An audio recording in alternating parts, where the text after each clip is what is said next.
Sob a proteção de Deus, declaro aberta a presente sessão e, ao abrir a sessão, cumprimentamos a cada um e a cada uma, senhores deputados e deputadas, e todos aqueles e aquelas que nos acompanham. E, da mesma forma, também, de imediato, registramos aqui a presença da Escola de Educação Básica Prefeito Leopoldo José Guerreiro, do município de Bombinhas, acompanhados os nossos alunos do ensino médio, segundo ano, dos professoras Eliane Bart, Franciele Melo e Luciane Melotto. A todos e a todas, sejam bem-vindos a esta casa. Convido o deputado Marcos da Rosa para proceder à leitura da ata da sessão anterior. Muito boa tarde, presidente. Boa tarde, senhoras e senhores deputados, senhoras e senhores que nos assistem. Ata da 69ª sessão ordinária, da primeira sessão legislativa, da 20ª legislatura da Assembleia Legislativa do Estado de Santa Catarina, realizada em 8 de agosto de 2023. Presidência, deputados Mauro de Nadal, Maurício Scudilac. Secretaria, deputados Padre Pedro Baldiceira, Marcos da Rosa e delegado Egídio. Às 14 horas do dia 8 do mês de agosto do ano de 2023, nesta cidade de Florianópolis, capital do Estado de Santa Catarina, reuniu-se a Assembleia Legislativa em sessão ordinária. Havendo quórum regimental, o senhor presidente declarou abertos os trabalhos e convidou o senhor deputado Padre Pedro Baldiceira para, como secretário, proceder à leitura das atas das sessões anteriores, que, em consonância com o parágrafo 1º do artigo 106 do Regimento Interno, o senhor presidente deu-as por aprovadas. Expediente. O senhor presidente comunicou que foi distribuído eletronicamente. Breves comunicações. Fizeram uso da palavra a senhora deputada Ana Campagnolo e os senhores deputados Marquito, Sargento Lima e Mário Mota. Grande expediente. Fizeram uso da palavra os senhores deputados Lunelli, Bloco Democrático MDB/PSDB, e Neudi Sareta, do Bloco Democracia, Inclusão Social e Igualdade, PT/PDT. Ato contínuo, o senhor presidente suspendeu a sessão até às 16 horas. Reaberta a sessão, o senhor presidente adentrou o próximo horário.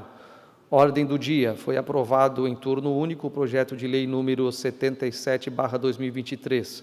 Foram aprovados os pedidos de informação números 342 a 349/2023 e as moções números 1281 a 1329/2023. O senhor presidente ainda comunicou que encaminhará aos destinatários as indicações números 849 a 855/2023. Explicações pessoais. Fez uso da palavra o senhor deputado Dr. Vicente Caro Preso.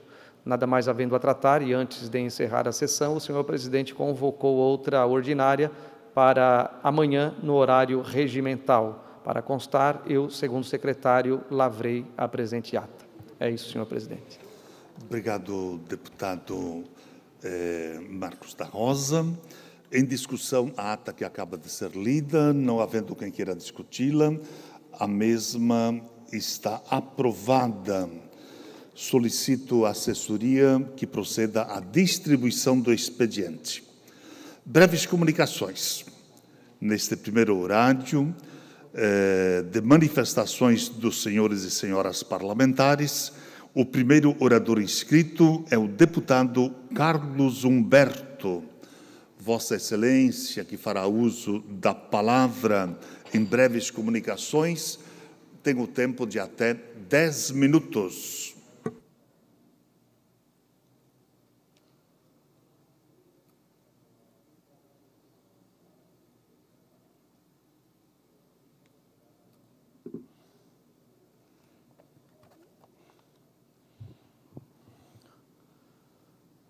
Boa tarde, senhor presidente, deputado Padre Pedro, amigos deputados, as pessoas que nos visitam, os servidores da Assembleia, os amigos da rede social da TVO.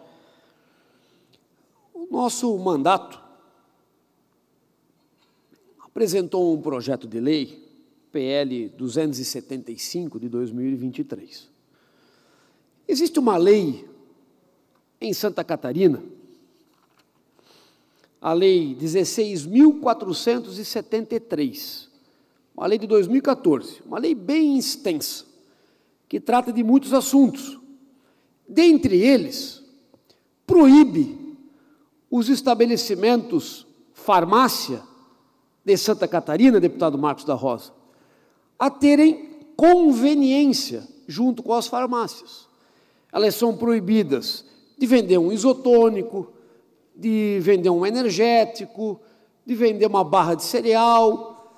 Eu me pergunto, por que quando eu vou numa farmácia, principalmente nessas grandes redes farmacêuticas, deputado Mário, por que lá eu encontro esses produtos? Se eu quiser comprar um isotônico, um energético, um cereal, existe uma pequena conveniência, não junto com os remédios, claro, no local apartado, que vende esses produtos, apesar da legislação de 2014 proibir que esses estabelecimentos assim o façam. Então, eu fui fazer uma pesquisa junto com a minha equipe e descobri que as grandes redes farmacêuticas conseguem ter essa conveniência junto ao seu estabelecimento, porque o Tribunal de Justiça de Santa Catarina, através de mandatos de segurança, libera com que estabelecimentos de farmácia tenham essa conveniência, não junto com os remédios, em local apartado, mas que eles têm esse direito a fazer essa venda, coisa que eu também entendo certa, mas que a legislação catarinense proíbe, mais do que o judiciário catarinense libera, por entender que a legislação de Santa Catarina fere alguns preceitos constitucionais, coisa que eu também entendo é correto. Acredito que a lei aprovada, ela fere os princípios constitucionais e certo está a justiça. E as grandes redes de farmácia, todas elas, deputado Emerson, todas elas, só você ir, ela tem essa conveniência em local apartado, mas ela tem isso, toda ela vende água, isotônico, energético, alguma coisa de comida, toda ela tem. Sabe quem é que não tem? As pequenas redes. Rede não, o pequeno farmacêutico, aquele individual, aquele pequenininho lá do interior, lá do bairro, aquele que é lá do município, que é tradicional, aquele que está lá há tantos anos, como é proibido pela legislação, ele não tem recursos para contratar um advogado, Padre Pedro, para vir aqui ao Tribunal de Justiça e conseguir esse mandato de segurança, que as grandes redes conseguem. Além da legislação, também estar criando uma burocracia a mais a esses estabelecimentos das grandes redes, pois eles conseguem, com o seu preparo jurídico, com as suas equipes, essas decisões que fazem essa liberação. Então, preocupado com a burocracia estatal, tentando fazer justiça, para que o pequeno comerciante lá do interior, do bairro tradicional, tenha também os mesmos direitos dos outros, eu fiz a propus essa lei, a Lei 275/2023, que altera a legislação 16.473, para que os estabelecimentos farmacêuticos não precisem mais ir até o Tribunal de Justiça de Santa Catarina atrás dessa decisão que conceda a eles o direito, fazendo justiça para todo mundo, liberando o pequeno farmacêutico, para que ele tenha uma competição igual com as grandes redes, podendo oferecer os mesmos produtos, e, por outro lado, também desburocratizando para estes maiores, para que eles não precisem mais ingressar no Tribunal de Justiça atrás desse tipo de decisão. Esse projeto de lei, ele começou a tramitar aqui na Assembleia Legislativa. Eu peço a atenção dos meus pares dentro das comissões, quando esse projeto aportar, para que a gente dê celeridade ao projeto. Ele é importantíssimo para que se faça justiça com aquele menor comerciante e para que a gente diminua um pouco, Mário Mota, da burocracia estatal, que é gigantesca, e tudo que a gente puder fazer para contribuir na diminuição nesse sentido é muito bem-vindo. Obrigado, senhor presidente. Feita a manifestação, deputado Carlos Humberto, esta presidência registra aqui a presença do Centro Universitário Univit, do município de Capivari Baixo. Acompanham os estudantes, que fazem aí uma turma de 24 estudantes, a Ana Cristina de Melo. Que todos sejam bem-vindos a esta casa. E, da mesma forma, também registramos aqui a presença da Câmara de Vereadores de Itapema,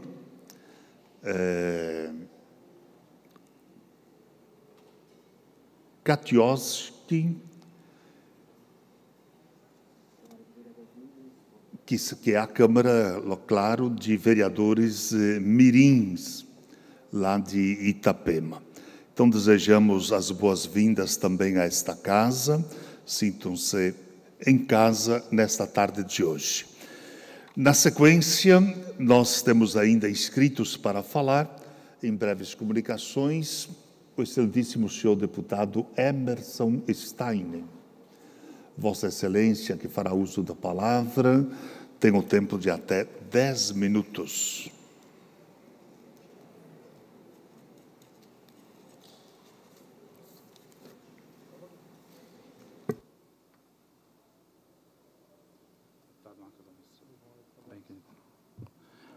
Certo.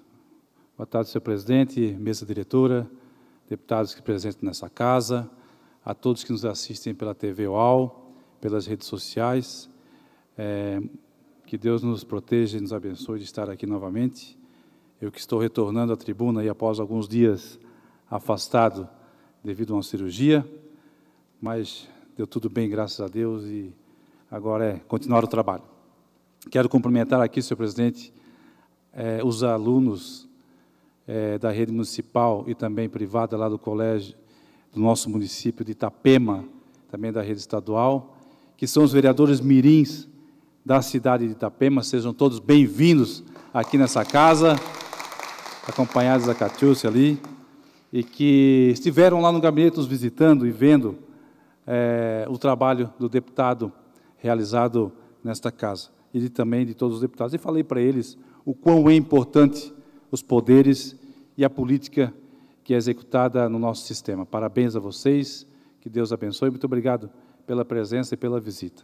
Cumprimentar também que estavam aqui os alunos da Escola de Educação Básica Leopoldo José Guerreiro, que estiveram aqui conosco, e a todos que nos visitam. Senhor presidente, quero, na verdade, iniciar a minha fala falando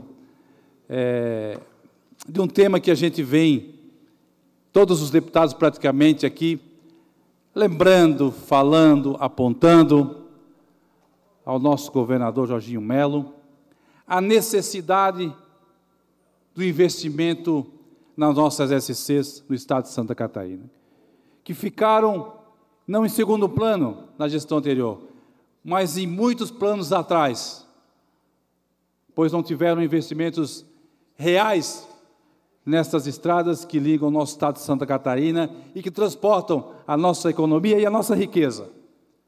Mas o governador do estado, nosso governador do estado, Jorginho Melo, lança amanhã, deputado Carlos Humberto, um grande plano, um plano planejado, organizado, levantado as demandas, lá na Secretaria de Infraestrutura, onde tem um deputado dessa casa, que é o deputado Jerry Comper, junto com o Grando, a sua equipe, que eu quero parabenizar pelo trabalho realizado, que fez o levantamento desde o início do mandato, para agora sim poder ser investido, deputado Napoleão, mais de R$1 milhão nas estradas de Santa Catarina, que estão em estado abandonado há muitos e muitos anos. E como diz o governador Mário Mota, um buraco no acostamento esperando para entrar para dentro da estrada.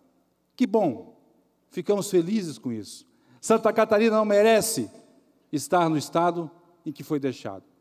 Mas para isso o governador teve que fazer um planejamento, um levantamento da realidade das nossas estradas, honrar agora, finalizando o Santa Catarina levado a sério com os municípios, as obras paralisadas, que já vão ser dados andamentos, novos convênios, e Santa Catarina começa a andar realmente, deputado Egídio, e a gente vê a realidade. A gente vê a realidade na saúde, a gente vê a realidade na educação, onde se está investindo nas nossas escolas de educação básica, onde se está investindo no curso superior, com a universidade gratuita, nas cirurgias eletivas, sim, que foram mais de 60 mil cirurgias que já foram realizadas, e aqueles que estavam na fila de cirurgia e que já fizeram a cirurgia lá atrás, ou não quiseram fazer a cirurgia, mas constavam na fila de cirurgias eletivas. As cirurgias oncológicas, que foram prioridade também, desde o início do ano, lá no Hospital Marieta, onde eu parabenizo o trabalho da saúde, da nossa secretária Carmen, junto com os hospitais de Santa Catarina. Então, acho que é importante salientar isso, senhor presidente, que amanhã será lançado pelo governo do Estado o programa Estrada Boa, em Santa Catarina, para fazer, sim, jus ao nome da nossa Santa e Bela Catarina, investindo mais de R$1 bilhão nas nossas estradas, e como eu falei, para transportar, não só, mas para o turismo de Santa Catarina, para a segurança de Santa Catarina, para a saúde de Santa Catarina, para as estradas de Santa Catarina, que merecem respeito, e o nosso Estado, sim, merece o respeito devido e o olhar diferenciado também do governo federal. Quero, senhor presidente, para encerrar, dizer que estivemos visitando um dos órgãos do Estado de Santa Catarina, que faz parte da segurança pública, que é o DETRAN do nosso Estado, e a gente também era um dos órgãos que foi deixado de lado por muitos governos anteriores, e agora está sendo tratado com respeito pelo ex-deputado Kennedy Nunes, que vem realizando um grande trabalho, onde o governador pediu ao deputado Kennedy que realize um trabalho com transparência, padronização dos serviços, respeito com o dinheiro público, e o presidente do DETRAN mostra que o departamento está aplicando o slogan do governo do Estado: Santa Catarina tem pressa e Santa Catarina levada a sério. Isso é o mais importante, levada a sério, não deixar pessoas esperando 2, 3 anos na fila para fazer uma carteira de motorista, que às vezes não é culpa nem do funcionário do DETRAN, mas do sistema que está entranhado, implantado nos DETRAN de Santa Catarina. Estava, porque não está mais. Os despachantes de Santa Catarina sendo respeitados, as ciretrans, autoescolas sendo respeitados, mas dentro da realidade. Eu queria passar um vídeo rápido ali, do presidente do DETRAN, que ele fala rapidamente, dizendo o que realmente está acontecendo no DETRAN. Hoje a reunião Somos Todos DETRAN foi aqui em Blumenau, toda a regional de Blumenau. Será que veio alguém? Eu acho que não veio ninguém. Só que não! Todos os credenciados, Citrans e Ciretrans. E como é que é o nosso slogan? Somos todos DETRAN. Todos DETRAN. Valeu, gente. Um aplauso para vocês aí. Valeu! O DETRAN de Santa Catarina é um dos mais importantes departamentos de arrecadação do Estado de Santa Catarina, deputado Egídio, e você conhece bem, que faz parte da segurança pública de Santa Catarina, merece respeito com o dinheiro público que as pessoas pagam suas taxas. Merece respeito também aqueles que fazem o serviço que o Estado não precisa fazer, Mário Mota, que são os despachantes de Santa Catarina, que há anos estão aí e cada vez se tira mais deles, e que tenho certeza que o presidente do DETRAN vai fazer, sim, um grande trabalho, tem o nosso respaldo, é o que o governador pediu e ele está realizando. E que seja assim em todos os órgãos e departamentos do Estado de Santa Catarina. As pessoas sendo respeitadas, tendo serviço de eficiência, porque quem ganha com isso são as pessoas de Santa Catarina. Muito obrigado, Deus abençoe, um forte abraço. Feita a manifestação, deputado Emerson Stein. Na sequência, ainda em breves comunicações, concedo por até 10 minutos a palavra para o deputado Mário Mota.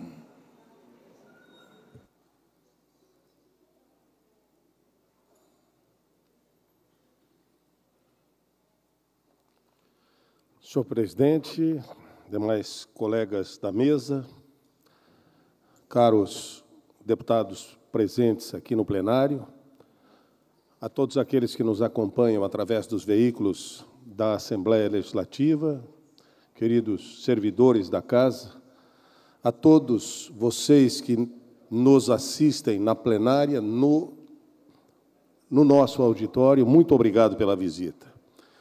Senhores, buscando numa reportagem do último dia 22 de abril, da repórter Mariana Passuelo, da NC Total, o índice de pessoas com obesidade disparou em Santa Catarina nos últimos anos.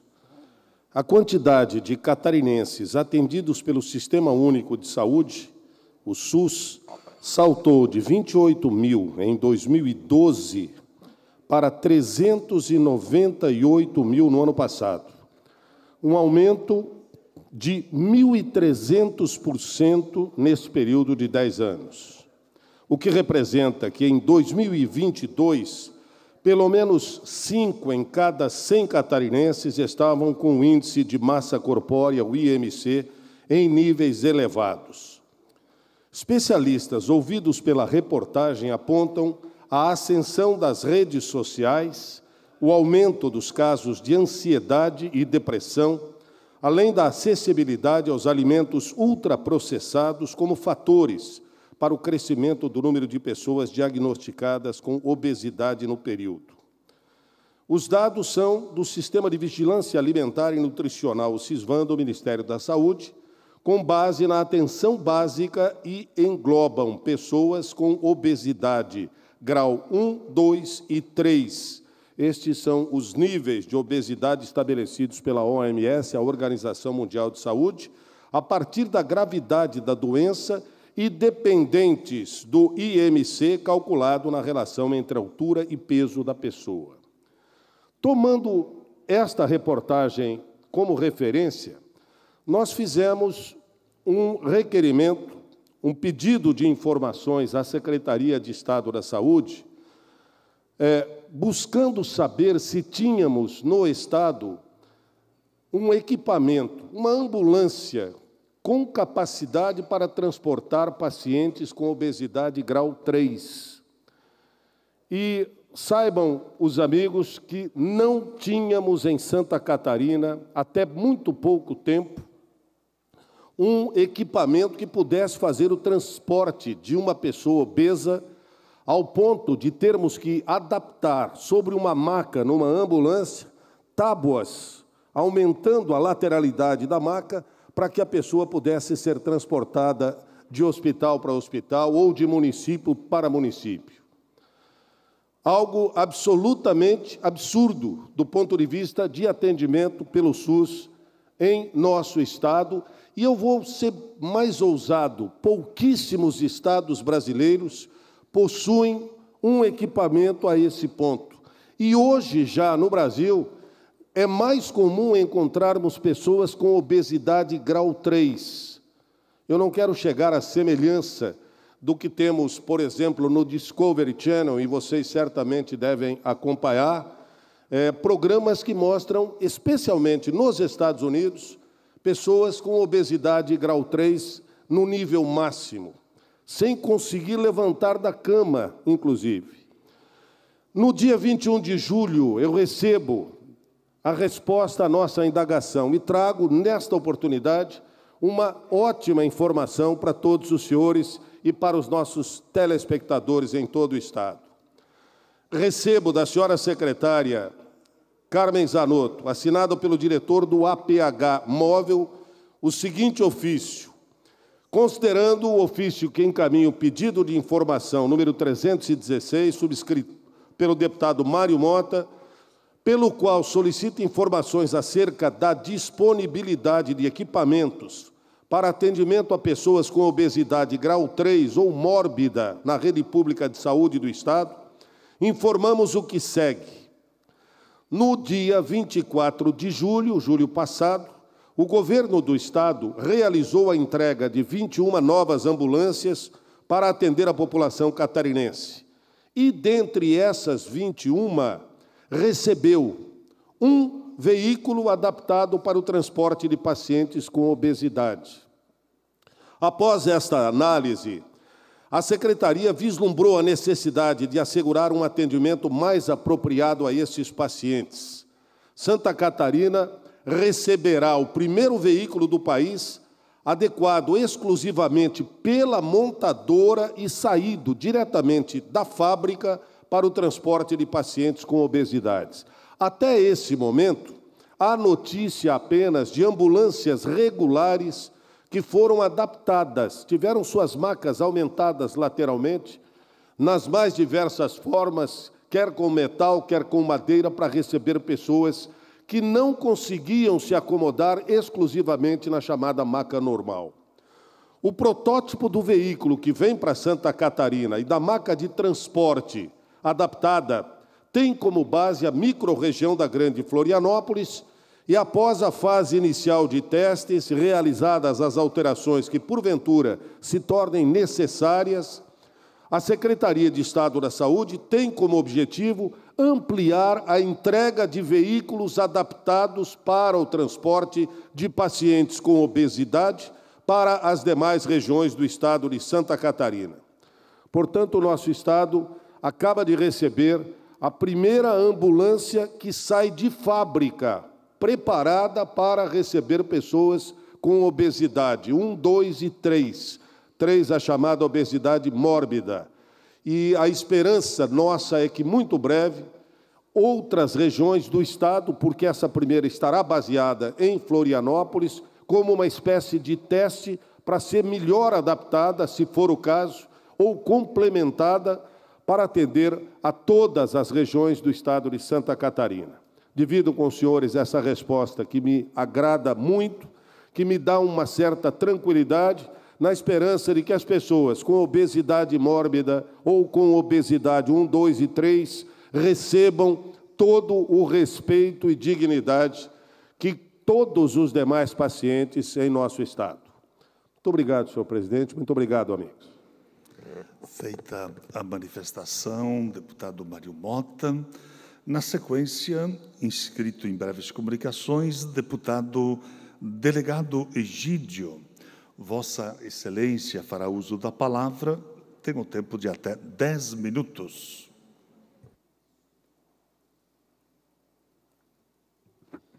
Muito obrigado, senhor presidente.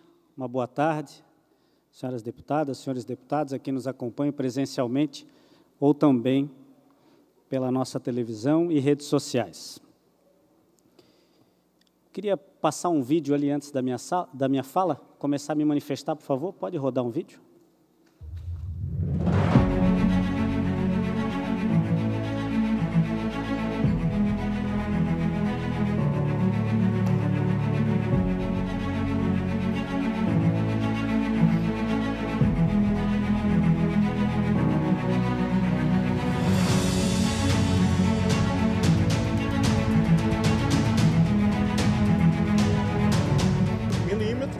E houve uma reação imediata que não parece, nesse momento, ser proporcional em relação ao crime que foi cometido.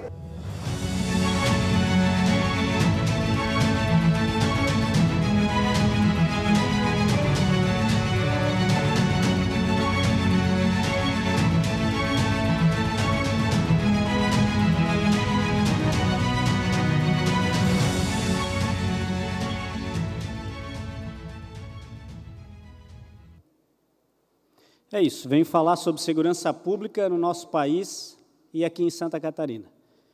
Infelizmente, quando acontece a morte de agentes de segurança pública e depois um inevitável confronto policial entre os policiais que estão investigando e fazendo uma ação muito importante no estado de São Paulo, nos municípios do litoral paulista, vem um ministro da Justiça dizer que a ação é desproporcional ao crime cometido. Talvez para o ministro comunista, a vida de um policial vale menos. É isso que eu quero discutir e trazer aqui para os senhores e senhoras hoje. Porque no dia 27 de julho, o policial militar do estado de São Paulo, Patrick Bastos Reis, foi covardemente assassinado enquanto trabalhava.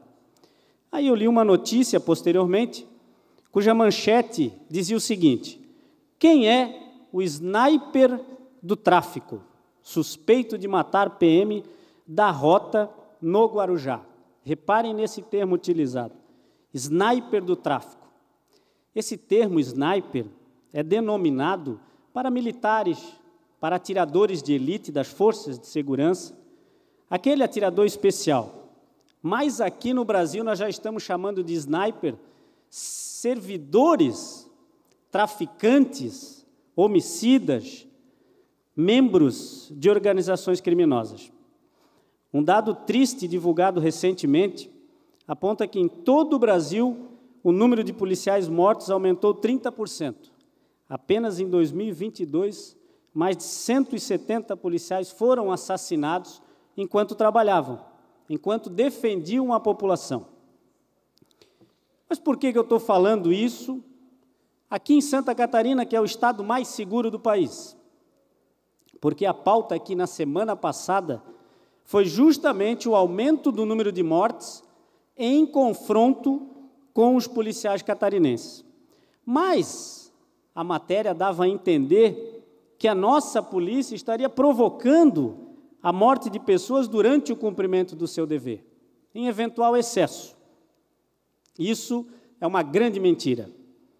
O nosso povo ordeiro sabe que os policiais catarinenses são extremamente preparados e profissionais e que, se há morte de bandido aqui em Santa Catarina, é porque eles optaram pelo confronto. Ladrão, traficante, bandido, no estado de Santa Catarina não se cria. Vamos continuar aprendendo todos. E se não acatarem as ordens e reagirem, serão mortos. Ponto final. Simples assim. Sempre foi e sempre será. Infelizmente, a imprensa, por vezes, noticia que policial matou um homem, quando o correto deveria ser policial matou um bandido. Ou um homem matou um homem. Já desvirtuando os fatos. Na chamada dessas matérias, é que a gente percebe que os valores já estão invertidos. Chamo a atenção também para a seletividade na divulgação dessas informações. Por quê? Quem decide que a identidade de uma pessoa presa, por exemplo, por crime sem violência contra a pessoa, praticado lá em 8 de janeiro, em Brasília, dano ao patrimônio público, aquela identidade pode ser revelada, pode ser passada em âmbito nacional para todos conhecerem quem são os criminosos. Mas quando se mata aqui um covarde, mata sua mulher, dentro da residência, na frente dos filhos, sequer o nome dele pode ser divulgado. Então, isso realmente a gente precisa refletir e perguntar, quem escolhe essa informação que vai ser divulgada? E por que ocorre dessa forma? Um amigo meu, delegado Fabrício Oliveira, chefe da CORE do Rio de Janeiro, escreveu o seguinte: o termo mexicanização frequentemente é utilizado para descrever situações em que um país ou uma região enfrenta um aumento significativo da criminalidade e instabilidade social, semelhante ao observado no México. Isso abrange o fortalecimento dos grupos criminosos, o tráfico de drogas desenfreado e o aumento da corrupção, com o consequente enfraquecimento das instituições públicas. É exatamente o que acontece em algumas áreas daquele estado do Rio de Janeiro. Mas olhem a grande diferença. No México, os narcotraficantes são extraditados para os Estados Unidos para cumprir pena em presídios de segurança máxima. E aqui no Brasil, deputado Emerson? Aqui no Brasil, eles são soltos pelos tribunais superiores e ainda têm o direito de reaver os bens apreendidos como proveito do crime. Eu cito a fonte. O tal do André do Rep, que nada mais passa de um grande narcotraficante brasileiro, foi solto por um ministro do STF. E depois, o helicóptero dele, apreendido na operação e na investigação policial, proveito do crime, foi devolvido por decisão do STJ. Olhem um absurdo. Aquela aeronave, ela era utilizada, depois de apreendida, pelas forças de segurança e também pela Secretaria de Saúde, transportando órgãos e pacientes. Agora, pode ser utilizada pelo traficante foragido para dar os seus passeios. E essa anulação da prisão ou a determinação de devolução do helicóptero aconteceu porque o STJ entendeu que os policiais não poderiam ter procurado prova. Aí eles não teriam encontrado. É que havia apenas um mandado de prisão contra ele. E os policiais, no momento que invadiram a residência e cumpriram esse mandado de prisão, também foram dar uma olhada, ver se tinha armas, drogas e outros objetos relacionados ao crime, e encontraram. Mas o STJ disse que os policiais não poderiam ter feito isso, que aquele procurado, foragido, narcotraficante tinha o direito de ser apenas preso e conduzido à delegacia de polícia. Pois não, deputado Carlos Humberto?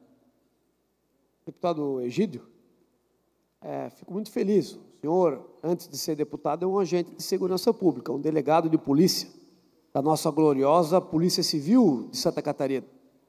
Fico muito feliz em o senhor dizer aqui em alto e bom tom que em Santa Catarina o bandido que atirar contra um policial receberá a mesma reação e vai morrer. Então é bom que isso fique bem avisado, porque ele tem a opção de não atirar, ele tem a opção de não reagir, ele tem a opção de se entregar. Antes o bandido do que o nosso agente de polícia. Antes o bandido morto do que um agente de polícia nosso correndo risco ou machucado. Parabéns, senhor. Fico muito feliz de ver um agente da segurança pública nossa aqui dizendo em alto e em bom tom como funciona em Santa Catarina.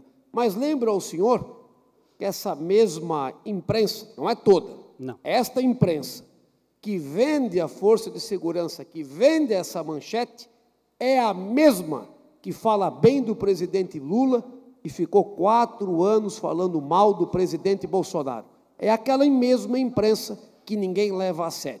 É uma imprensa corrompida que não combina com o Brasil, muito menos com Santa Catarina.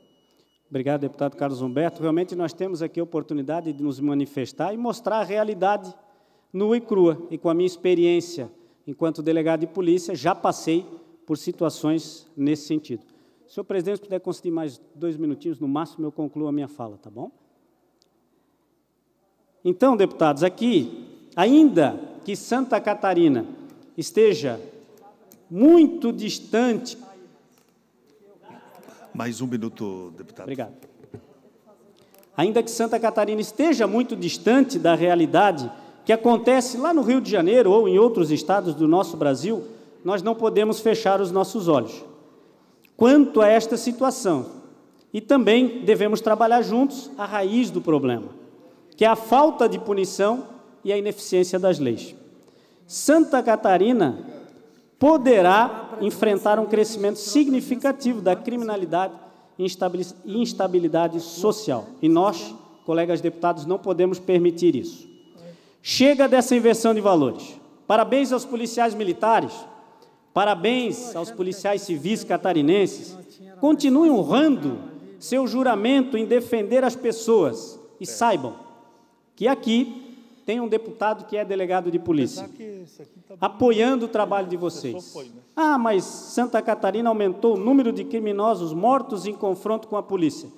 Governador Jorge. 30 segundos, deputado, para Obrigado. concluir. mas vão dizer que em Santa Catarina aumentou o número de criminosos mortos em confronto com a polícia. Aí eu faço um apelo. Governador Jorginho, promova esses heróis, governador. Estamos juntos, vamos para cima, gente. Obrigado, senhor presidente. Feita a manifestação, deputado delegado Egídio, essa presidência suspende a presente sessão. Nós temos aqui duas rápidas manifestações e, durante esse período da suspensão, nós vamos ouvi-las e, na sequência, nós daremos continuidade ao horário destinado aos partidos políticos. Portanto, convidamos neste momento, por solicitação do deputado Júlio Garcia, para se manifestar aqui na tribuna da Alesc, vereador de Florianópolis, o diácono Ricardo, para divulgar o Dia do Diácono e as atividades realizadas na Igreja Católica no município de Florianópolis. Boa tarde, senhores e senhoras. Boa tarde, presidente do trabalho, meu querido reverendíssimo Padre Pedro. Com carinho acolho o senhor e fico feliz em poder ter essa oportunidade de falar um pouco sobre a nossa igreja na tribuna dessa Casa Legislativa. Minha gratidão ao deputado Júlio Garcia por esta moção de aplauso, por esse Dia do Diácono Permanente. Dia 10 de agosto, amanhã, a Igreja Católica no mundo inteiro celebra São Lourenço, que é o nosso patrono do diácono permanente. Eu sou diácono permanente há 18 anos, me ordenei em 28 de agosto de 2005, até então uma experiência da Igreja Católica, porque eu fui ordenado com menos de 40 anos de idade, até então nenhum diácono tinha sido ordenado com menos de 40 anos de idade, e fico feliz em poder ter esta nobre missão de estar como diácono permanente. O que é um diácono permanente? É um homem casado, tem que ter no mínimo 10 anos de casado, tem que ter uma profissão, durante 4 anos ele estuda um curso de teologia e depois de um escrutínio ele é ordenado como ministro da caridade. A função do diácono na Igreja Católica é a prática da caridade. Nesse sentido, eu fico muito feliz, deputado Júlio Garcia, porque Deus me deu esse dom de trabalhar em prol dos mais necessitados. Tenho muitos trabalhos sempre voltados à população em situação de rua, onde temos ônibus, no interior de ônibus, nós construímos chuveiros, banheiros, consultório odontológico e barbearia, e nós atendemos a população em situação de rua de Florianópolis. Também temos 2 casas de ajuda humanitária no norte da ilha, uma nos Ingleses e uma em Canasvieiras, onde atendemos grupos de idosos, crianças, famílias carentes, levando a parte social. Na nossa arquidiocese hoje de Florianópolis, nós somos 158 diáconos permanentes nos 30 municípios, os quais a nossa arquidiocese faz parte. Minha gratidão ao meu bispo, Dom Wilson, pela confiança, pelo meu pároco, Padre Jair, que nos dão essa graça de poder estar a serviço de Deus. Tenho consciência que tem muito a ser feito pelo diaconato e fico feliz em ver que muitos diáconos estão sendo ordenados com esta missão de evangelizar através da prática da caridade. E agora, tive a graça de ter a autorização de Dom Wilson de ser o primeiro diácono permanente, ou o primeiro ministro ordenado da nossa arquidiocese, Padre Pedro, a ter a permissão de fazer parte da política partidária, de me candidatar a vereador e ter a graça de hoje estar como vereador da capital de todos os catarinenses. Uma árdua missão, sim, algo novo que a gente está aprendendo, buscando, Padre Pedro, com todas as dificuldades, trazer a palavra de Deus para o meio, para o seio da política, fazendo uma política participativa, buscando criar dentro do nosso município mecanismos onde a caridade, a fraternidade, ela seja vista com mais carinho. Nisso eu estou tendo muito apoio do nosso querido prefeito Topázio, que abriu a Secretaria de Assistência Social, onde nós conseguimos fazer vários projetos e vários trabalhos para cuidar das famílias carentes aqui do nosso município.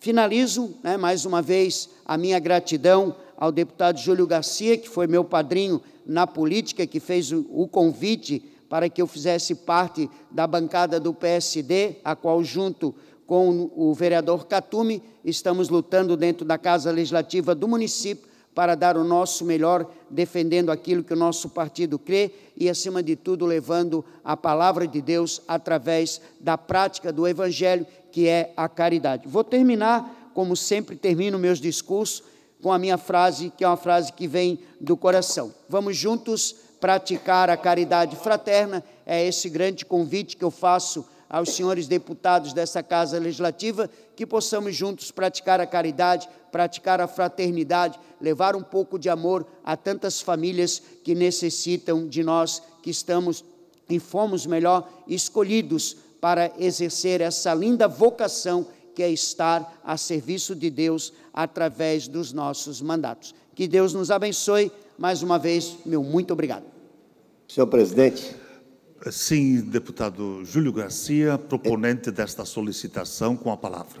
Eminente presidente, Padre Pedro Baldiceira, que também representa aqui nesta casa a Igreja Católica, e neste momento estamos aqui a homenagear o diácono que, na véspera da celebração do Dia do Diácono, recebe da Assembleia Legislativa, e não é homenagem só do deputado Júlio Garcia, de todos que votaram nessa moção, e dizer da importância do trabalho social. Eu sou testemunha do trabalho que o diácono presta à comunidade de Florianópolis, um trabalho social importante.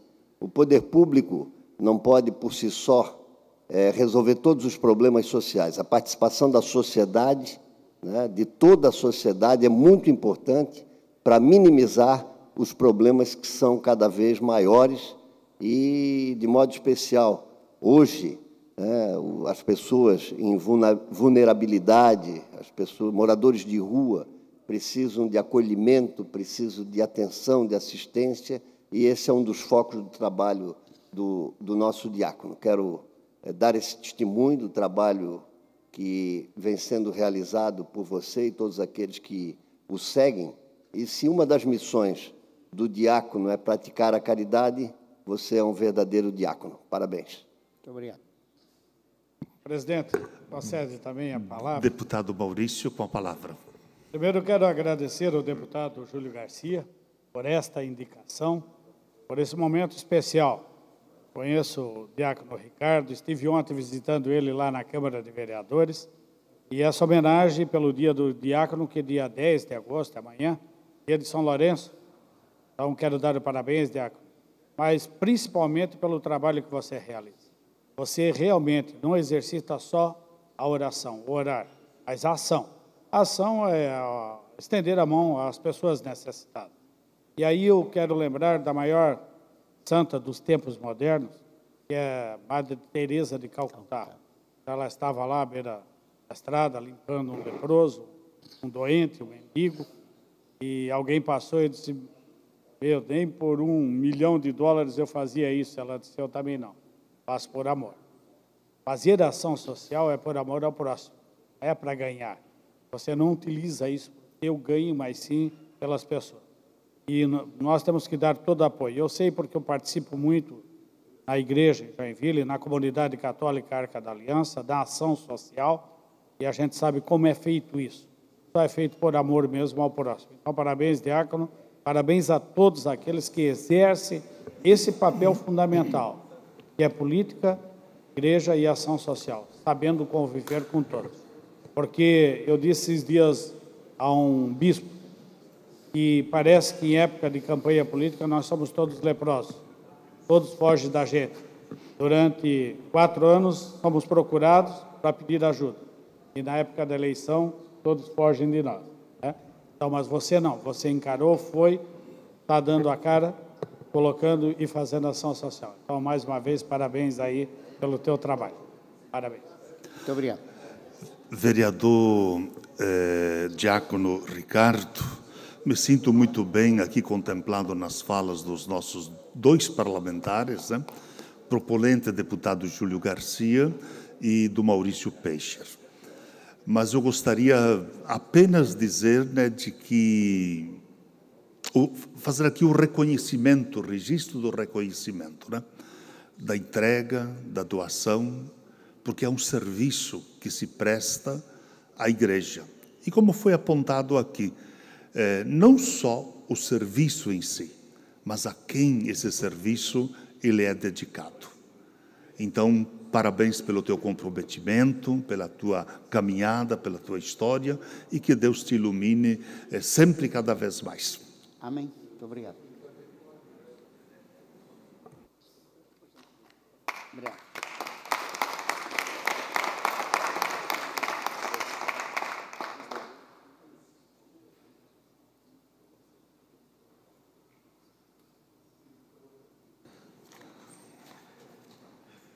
E de imediato nós convidamos então, por solicitação do deputado Lucas Neves, a vice-prefeita do município de São Joaquim, senhora Ana Melo, acompanhada da rainha Letícia Andrade e da princesa Natália Goulart Figueiredo, para divulgar a 23ª Festa Nacional da Maçã, que acontecerá do dia 7 a 10 de setembro deste ano. Com a palavra, a nossa vice-prefeita, senhora Ana Melo, e certamente na sequência a rainha e a princesa. Meu boa tarde a todos.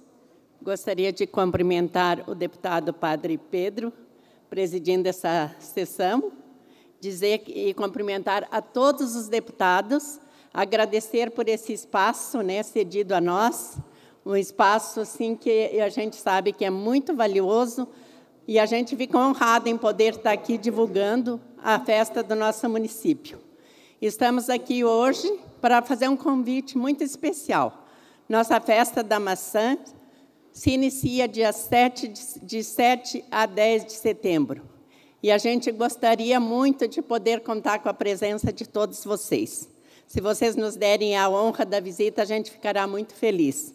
Nossa festa é uma festa tradicional, já de muitos anos. É uma festa que tem muitos atrativos. Cultural da nossa região, temos eventos de torneio de laço, temos divulgação dos nossos IGs, temos o produto especial, que é nosso carro-chefe, é a maçã. E eu estou aqui também representando o prefeito, que hoje não pôde estar presente, mas pediu que transmitisse um abraço a todos os deputados. Ao deputado Márcio Machado, a gente quer agradecer pela acolhida no seu gabinete, meu muito obrigado, e agradecer a todos pela atenção, e dizer que nós ficaremos honrados e felizes com a presença de cada um. Meu muito obrigado. Vou passar para a nossa realeza, que ela vai passar a programação. Fique à vontade. Boa tarde a todos. É uma honra estar aqui hoje, representando o nosso município de São Joaquim, representando a Festa Nacional da Maçã, levando o nosso convite de fora de São Joaquim para toda Santa Catarina. Esperamos todos vocês, de 7 a 10 de setembro. Teremos exposições culturais, gastronomia local, a nossa maçã, que é o nosso carro-chefe, o nosso vinho fino de altitude. Teremos muitas atrações, shows nacionais, regionais, locais. Estaremos todos, não só nós, mas toda a comunidade de São Joaquim, de braços abertos para esperar cada um de vocês. Muito obrigada.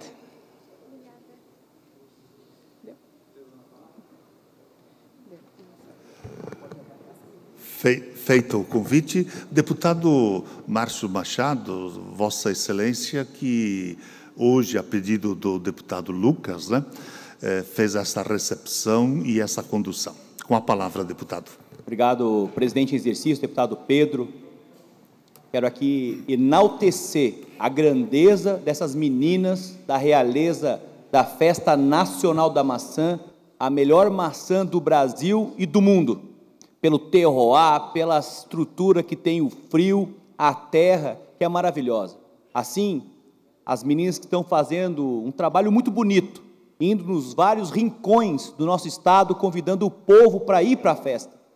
Cumprimento a vice-prefeita, seu nome cumprimente, por favor, o prefeito Giovanni, a todo do colegiado, ao nosso povo, dizer que eu estou muito honrado de ser o deputado mais votado em São Joaquim e também ser o autor de uma lei que reconhece a cidade como a capital catarinense dos vinhos finos de altitude. Olha só que legal, finos de altitude.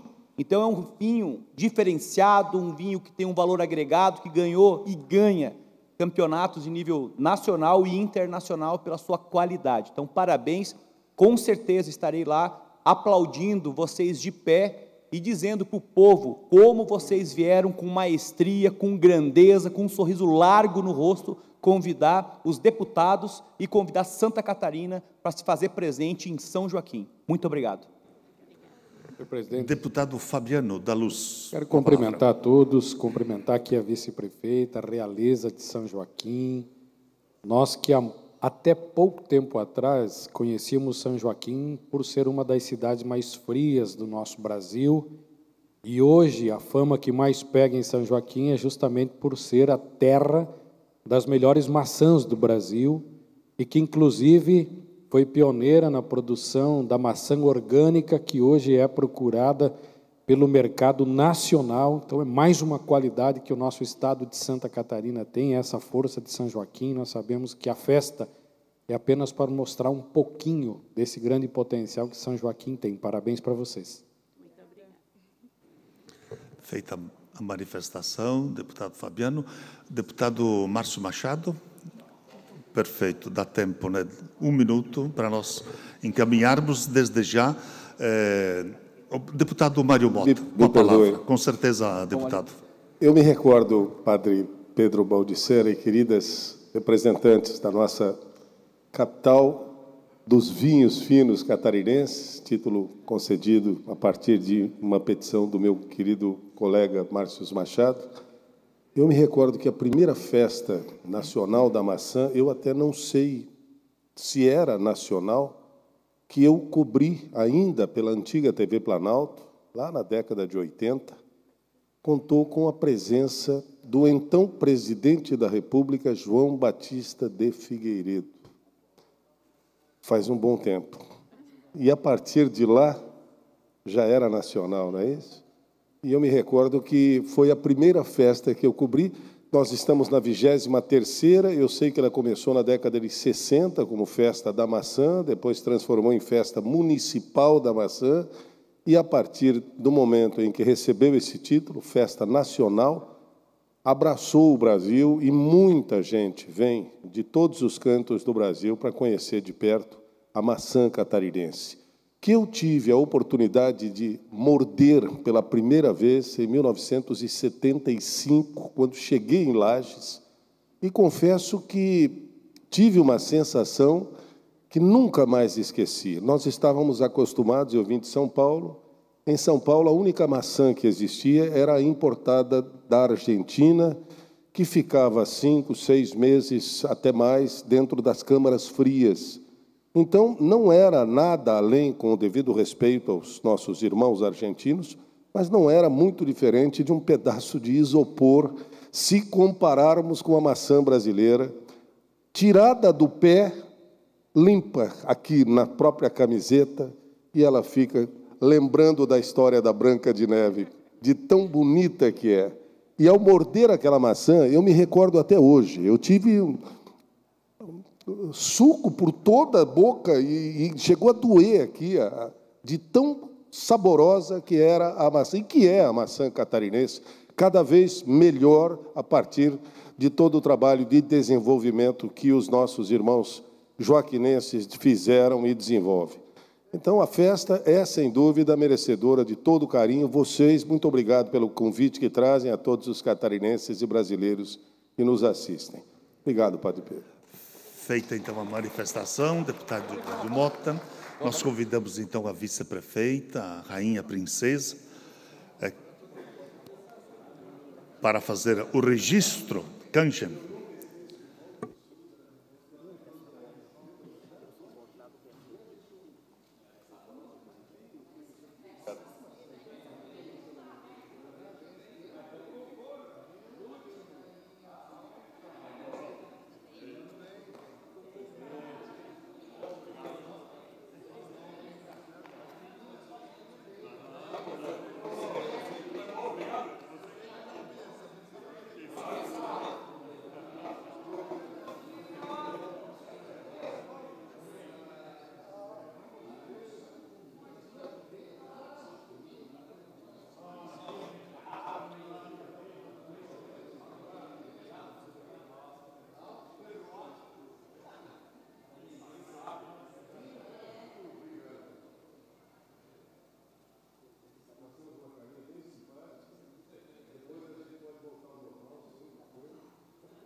Muito bem, reaberta a sessão, nós damos início, então, a partir deste momento, no horário destinado aos partidos políticos.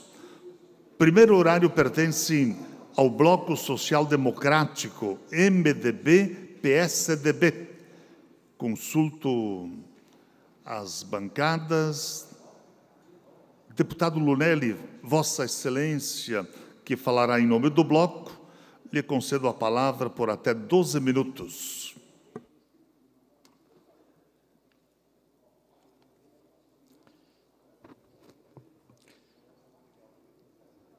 Boa tarde, senhor presidente.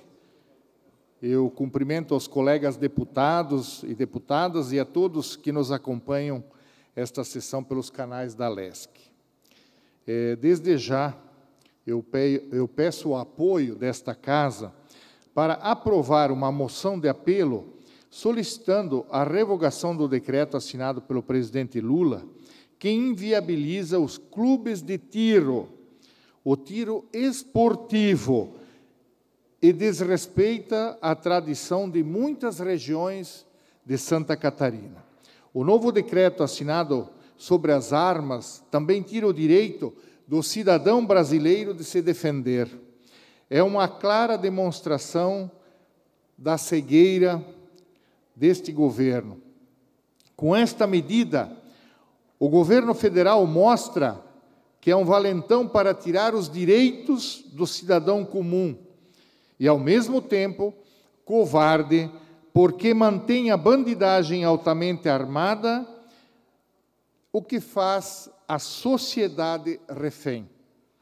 Todo cidadão tem o direito a defender-se a si mesmo, a sua família e a sua propriedade. Mas como se defender de criminosos armados se o cidadão não tem acesso legal a uma arma? A grande maioria dos policiais brasileiros são heróis. Eles enfrentam uma guerra urbana cuja letalidade é superior à maioria das guerras registradas pela história. Mas é evidente que nenhuma polícia pode estar em todos os lugares ao mesmo tempo.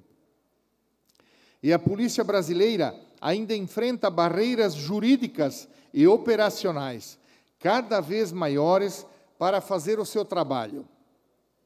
Barreiras criadas por uma esquerda medíocre e medíope, que só gosta de polícia quando ela serve para perseguir seus adversários políticos. Os dados comprovam que uma sociedade com um número maior de cidadãos armados e treinados no uso de suas armas representa um risco maior para os criminosos. Lembramos que já existem normas claras e rígidas que podem, todavia, ser aperfeiçoadas para garantir que só terá direito à posse e ao porte de armas aquelas pessoas que cumprirem uma série de requisitos legais. Ressalto ainda que as estatísticas mais recentes no Brasil mostram que, ao mesmo tempo em que cresceu o número de armas legais, nas mãos dos cidadãos de bem, despencou o número de homicídios. Na questão do tiro esportivo, ao limitar o acesso a armas e munições, o decreto do governo Lula inviabiliza o treino para as competições nacionais e internacionais. Temos no nosso estado muitos atletas do tiro esportivo. Em Jaraguá do Sul, Samuel Lopes é um dos nomes que fez histórias no esporte. Além das competições tradicionais, entre sociedades, existem aproximadamente 40 atletas jaraguaenses que participam dos torneios do Campeonato Catarinense, Jogos Abertos, Campeonato Brasileiro e atendem convocações para campeonatos internacionais representando a seleção brasileira. O tiro esportivo é um esporte olímpico praticado no mundo inteiro, extrapolando inclusive as tradições germânicas.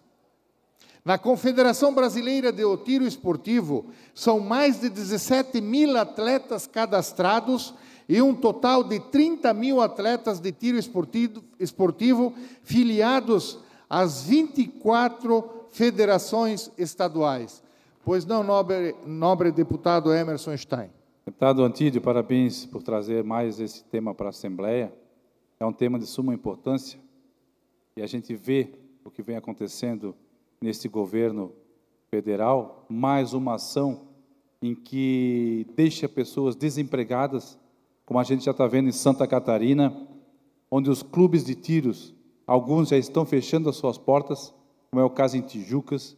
Em Porto Belo temos um clube de tiro que não consegue abrir suas portas por causa desse decreto do presidente da República.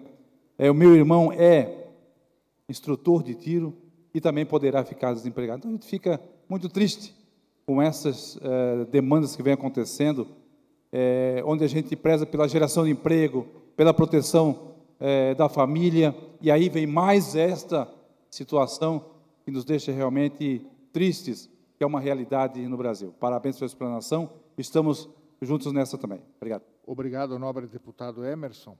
O fato é que, se não fizermos nada, com as dificuldades que serão impostas e com toda a máquina de propaganda do governo Lula, atacando a honra de quem pensa diferente, muitos atletas desistirão de competir por puro preconceito e ignorância de quem deveria governar para todos. Cabe lembrar que o artigo 217 da Constituição Federal estabelece ser dever do Estado fomentar práticas desportivas, ressaltando, inclusive, não poder haver qualquer discriminação ou distinção de esportes de qualquer natureza, sendo assim abrangidos também as mais diversas modalidades que integram o desporto do tiro, da caça e a atividade de colecionismo em defesa do patrimônio histórico e cultural. O Brasil é um Estado democrático de direito, devendo respeitar as particularidades e peculiaridades de seus cidadãos, sendo assim o direito ao esporte e à cultura, e é inalienável, não podendo ser alvo de discriminação ideológica. Esse decreto do nosso presidente também quer acabar com os clubes do tiro, ao determinar o fechamento dos que estiverem a menos de 1 quilômetro de escolas. Fica claro que o objetivo do governo é restringir ainda mais o acesso aos clubes no ambiente urbano, inviabilizando a sobrevivência deles. Além disso, a inclusão de novas armas como calibre restrito deixa na insegurança jurídica vigilantes patrimoniais e empresas de segurança. A categoria utiliza amplamente o calibre 38 para realizar as suas atividades. Com o decreto, esse revólver foi incluído na lista dos calibres restritos. As empresas de segurança vão ficar em uma situação extremamente complicada. Por trás de tudo isso, também existe a ameaça de desrespeito a uma tradição, que são as sociedades de tiro. Embora o decreto não atinja diretamente as sociedades de tiro, elas são alvo de desinformação. E o preconceito aumenta com medidas como essa tomada pelo governo federal. As regiões de Jaraguá do Sul, Joinville, Pomerode e Blumenau concentram o maior número de sociedades de atiradores fora da Alemanha. O Vale do Itapucu, a prática faz parte da rotina de 17 clubes. As competições entre as sociedades movimentam uma tradição que sobrevive ao tempo, integrando gerações. Esta manifestação faz parte do contexto cultural dos imigrantes alemães e hoje é patrimônio cultural catarinense. Toda essa movimentação anual das sociedades de tiro culminam na Schützenfest, a maior festa de atiradores fora da Alemanha. Nela são agregados todos os aspectos da tradição das sociedades, incluindo o tiro. Mas graças à ignorância de parte da imprensa nacional e graças ao preconceito daqueles que dizem defender a democracia, nossa Schützenfest já foi alvo de reportagens mentirosas e desrespeitosas. Essa gente associa nossas tradições à violência, sem ao mesmo tempo se preocupar em conferir os dados. O fato é que somos a região mais segura do Brasil, porque valorizamos as pessoas do bem, damos liberdade a elas e encaramos a bandidagem como ela deve ser encarada, com o rigor da lei. Nossas sociedades dão exemplo de um trabalho de resgate e de manutenção das tradições. Tradições daqueles que também ajudaram a construir o Brasil. Um Brasil plural. Por isso, não ficaremos calados assistindo essas ameaças aos nossos direitos. Contra o decreto de Lula, a favor das tradições, da cultura, do esporte e da liberdade. Muito obrigado, senhor presidente, obrigado a todos.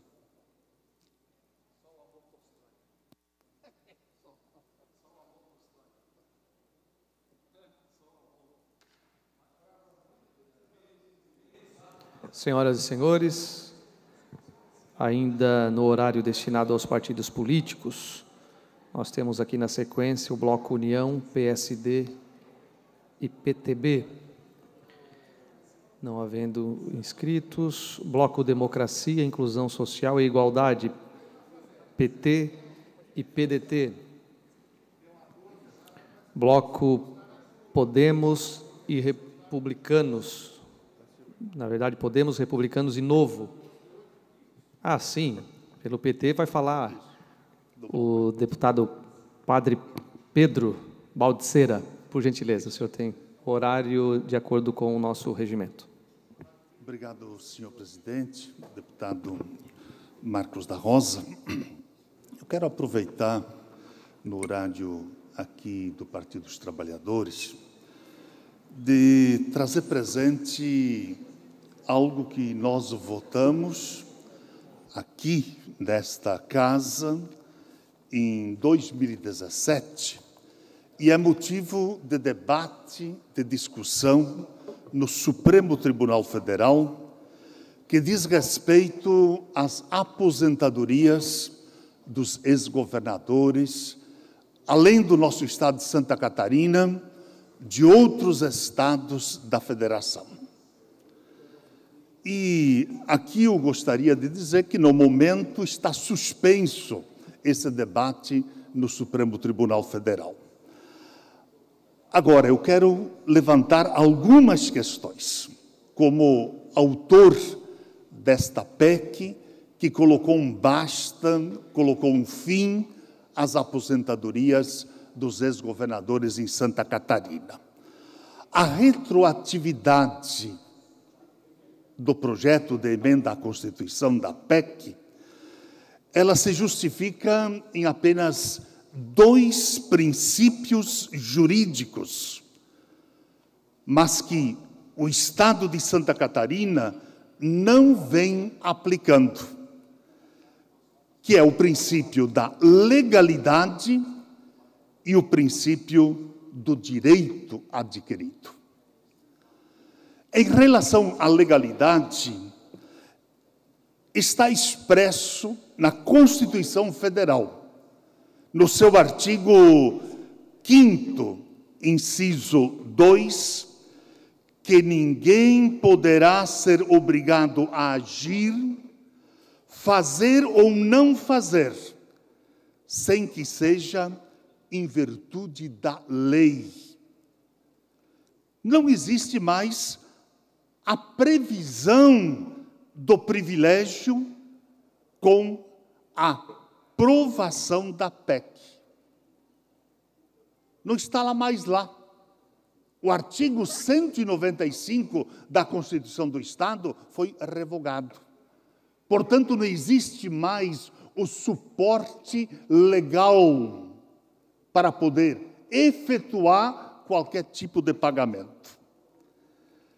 Quanto ao direito adquirido, também previsto no artigo 5º, inciso 36, de que a lei não prejudicará o direito adquirido, o ato jurídico perfeito e a coisa julgada. Ninguém no ordenamento jurídico brasileiro, desde o Brasil colônia, pôde adquirir direitos baseados numa ilegalidade, numa inconstitucionalidade. Portanto, não se caracteriza como direito, porque ele tem que ter o amparo constitucional legal para que, de fato, ele possa ter. Afinal, a PEC que nós votamos nesse parlamento somente foi recepcionada na Constituição de Santa Catarina porque o direito à aposentadoria de ex-governadores era ilegal, era inconstitucional o artigo 195, por colidir fundamentalmente com o artigo 37 da Constituição Federal, que proíbe, veda qualquer vinculação ou equiparação de qualquer espécie remuneratória para efeito da remuneração do pessoal do serviço público. Portanto, a discussão que acontece no Supremo Tribunal Federal, que por ora está suspenso, Santa Catarina não deveria nem sequer ser mencionada, porque nós não temos o artigo 195, como os outros estados têm o aparato para poder efetuar o pagamento aos seus ex-governadores. Santa Catarina não o tem mais. Portanto, o Supremo Tribunal Federal, colocando no meio dessa discussão Santa Catarina, para mim, no meu entendimento, é inócuo. Agora, a discussão, sim, ela deve ocorrer apenas se um dos ex-governadores entrar solicitando o pagamento, como assim o chama de direito adquirido. Agora, Santa Catarina, em nenhum momento, um ex-governador solicitou judicialmente o pagamento da aposentadoria dos ex-governadores ou do subsídio. Simplesmente, o entendimento da Procuradoria do Estado se continuou a pagar aos ex-governadores sem o suporte legal. O governador, desde o ex-governador Carlos Moisés, corre em risco da improbidade administrativa. Sim, e nós vamos solicitar documentação para comprovar. E o pior de tudo, olhando dentro do Tribunal de Justiça de Santa Catarina, o ex-governador Eduardo Pinho Moreira entra solicitando a segunda aposentadoria, porque ele foi ex-governador por 2 vezes. Portanto, nós temos muito debate a ser feito. São mais de 3 milhões de reais por ano que são pagos para ex-governadores. E mais 1 minuto, por gentileza. Apenas para concluir, presidente deputado Marcos da Rosa, apenas dizer o seguinte, nós estamos discutindo na Justiça a devolução desse dinheiro. porque é imoral, é antiético e é injusto. E tem sido inconstitucional o pagamento do mesmo. Não basta apenas, a partir do último ex-governador, Carlos Moisés, deixar de pagar o subsídio. Mas como nós não temos o suporte para viabilizar o pagamento de uma forma legal e constitucional, o meu entendimento é que deva ser cortado e pedido a devolução deste recurso indevidamente pagos aos ex-governadores. Era isso, senhor presidente. Ainda no horário reservado aos partidos políticos, após ouvir o deputado Pedro Baltzeira, Bloco Podemos, Republicanos e Novo, não temos inscritos, PP, PSOL, deputado Marquito.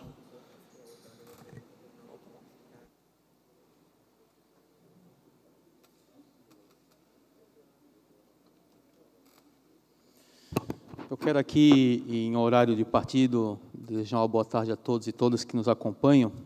E quero aqui fazer uma fala muito importante para o nosso Estado de Santa Catarina, mas especialmente para o Brasil e para o mundo, que é a questão ambiental, que cada vez mais é urgente ações efetivas para a situação do qual a humanidade passa,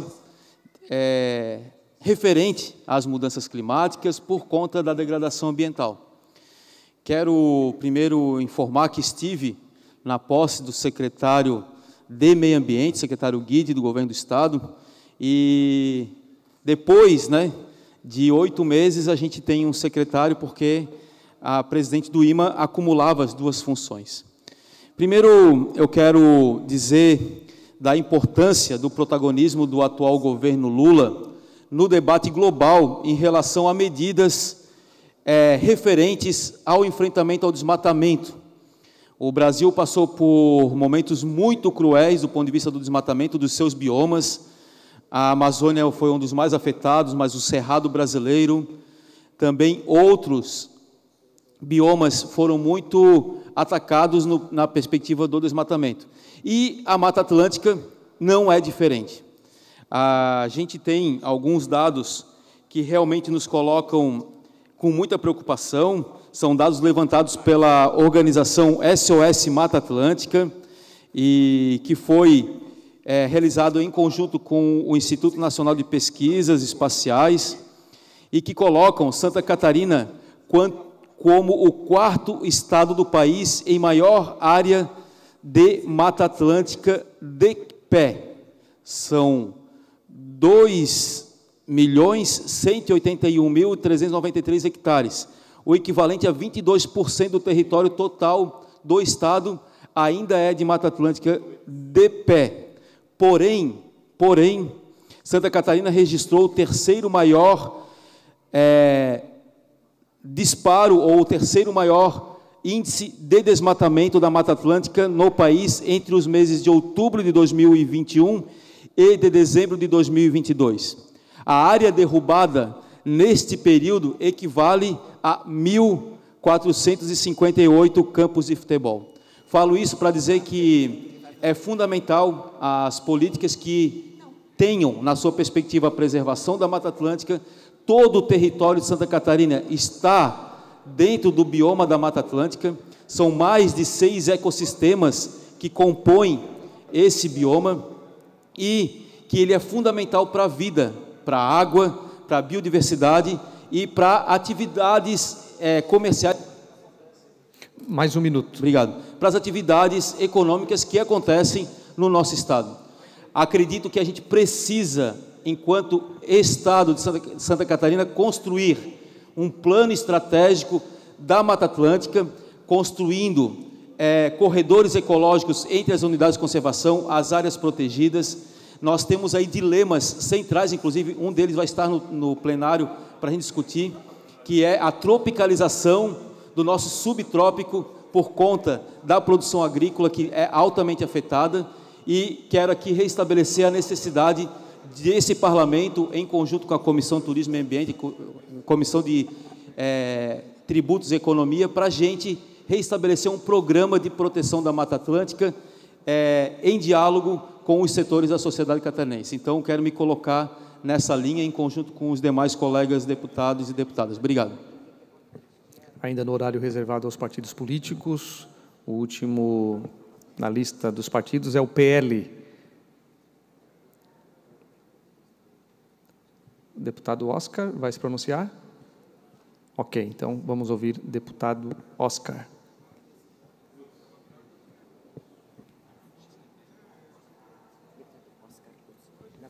Oscar Gutz.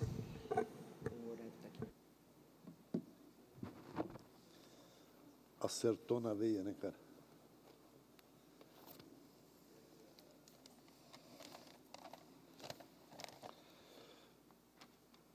Boa tarde, presidente.